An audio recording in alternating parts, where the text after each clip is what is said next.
Apa yang bisa kita baca?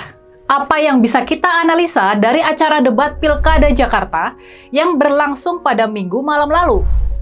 Siapa yang bisa dikatakan sebagai pemenang dari acara debat tersebut? Apakah pemenangnya adalah Bang Dul yang sukses menangkis serangan tajam dari Kang Ridwan Kamil? Ataukah apakah pemenangnya adalah Mas Pram yang sukses melempar pertanyaan tajam dan mematikan kepada Kang Ridwan Kamil? Atau apakah pemenangnya adalah pasangan Mas Pram dan Bang Dul? Gimana nih kalau menurut kalian? Yang pasti sih ya, setelah tersusul dan terlewati oleh Mas Pram dan Bang Dul di ajang survei, tampaknya Kang Ridwan Kamil berupaya mengembalikan kepercayaan diri dari tim sukses dan para pendukungnya. Dia mulai sedikit berani tampil menyerang. Tapi sayangnya, tampaknya upaya tersebut gagal karena serangan yang dilempar oleh Kang Emil kurang tajam dan juga kurang dipersiapkan dengan baik. Tim sukses Ridwan Kamil dan Suswono sepertinya menganggap Bang Dul, mereka menganggap Rano Karno sebagai titik lemah dan sasaran serang yang empuk. Pasangan Ridho tampak kompakan juga dengan pasangan Darmakun yang sama-sama melayangkan serangan mereka kepada Bang Dul. Tapi sayangnya yang mereka hadapi bukan politisi sembarangan. Yang mereka hadapi adalah juga seorang aktor dan bintang film kawakan yang sudah pasti sangat pandai bicara dan juga jago dalam berimprovisasi. Makanya, baik serangan dari Pak Dharma Pongrekun maupun serangan dari Kang Ridwan Kamil, dua-duanya bisa dipatahkan dengan relatif mudah sama gaya bersilat dari Bang Dul. Kita lanjutin setelah yang satu ini, jangan lupa like dan komentar kalian.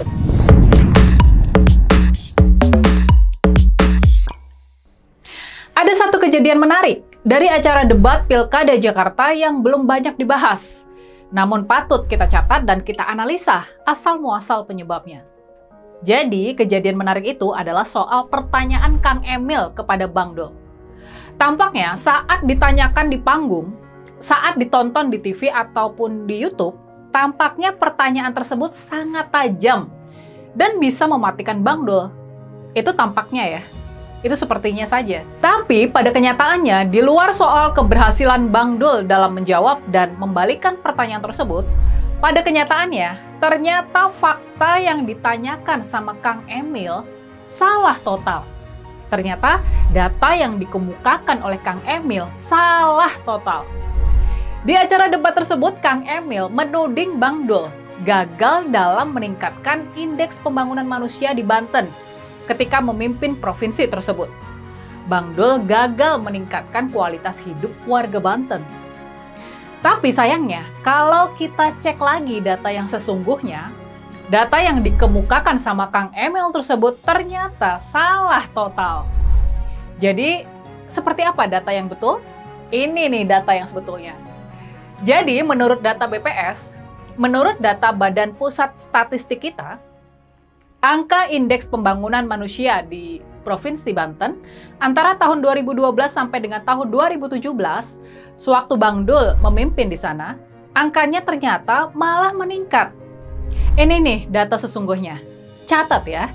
Jadi di tahun 2012 ternyata angka IPM Banten sebesar 68,92. Lalu di tahun 2013 angkanya meningkat menjadi 69,47.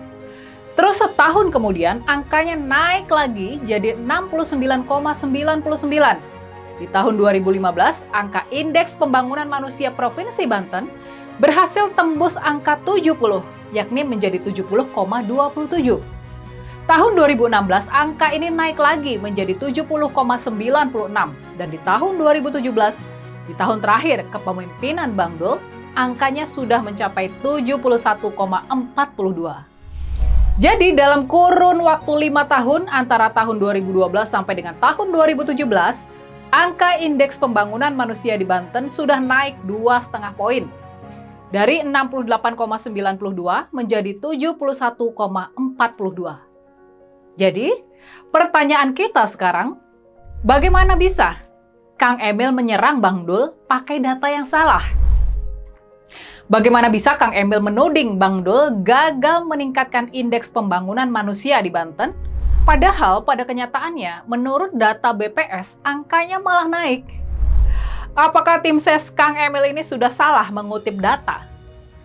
Ya, sudah pasti data-data soal IPM ini bukan datang dan dicari sama Kang Emil sendiri.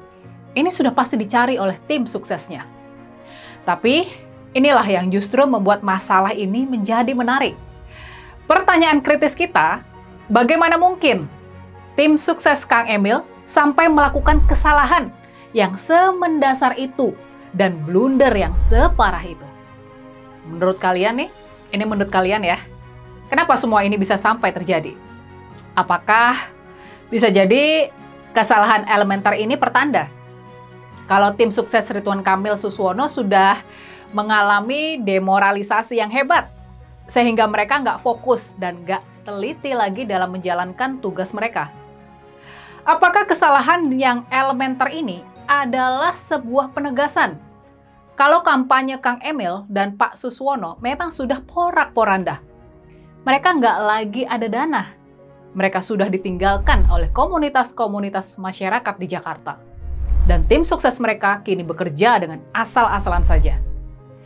Jadi, gimana nih kalau menurut kalian? Mungkin pertanyaan di awal tadi keliru. Bukan itu yang mesti kita tanyakan. Mungkin pertanyaan yang lebih penting lagi adalah siapa pecundang sesungguhnya dari acara debat di hari Minggu malam itu? Apakah orang yang kalah besar itu adalah Kang Ridwan Kamil? Gimana menurut kalian? Dalam catatan saya, dari 2012 sampai 2017, indeks pembangunan manusia Banten tidak naik. Yang terjadi bukan stabil, malah turun 0,07. Apa kendalanya, apa permasalahannya, sehingga hal itu yang sangat disesalkan bisa terjadi. Kang Emil yang saya hormati, kalau saya bisa ngebenahin kampung orang di Banten, masa saya nggak bisa benahin kampung saya sendiri di Jakarta? Kalau saya nggak bisa ngebenahin kampung saya Jakarta, saya nggak maju jadi wakil gubernur. Saya harusnya jadi anggota DPR RI, Kang. Tapi karena ini Jakarta memanggil saya harus benahi. Kalau bicara pengalaman, barangkali antara kita berdua, Pramono Anung lebih unggul soal pengalaman daripada kita. Karena itulah kenapa saya yang minta beliau jadi gubernur, bukan saya menjadi gubernur. Nah, mudah-mudahan pasangan ini bisa merubah Jakarta jauh lebih maju. Mungkin itu. Terima kasih.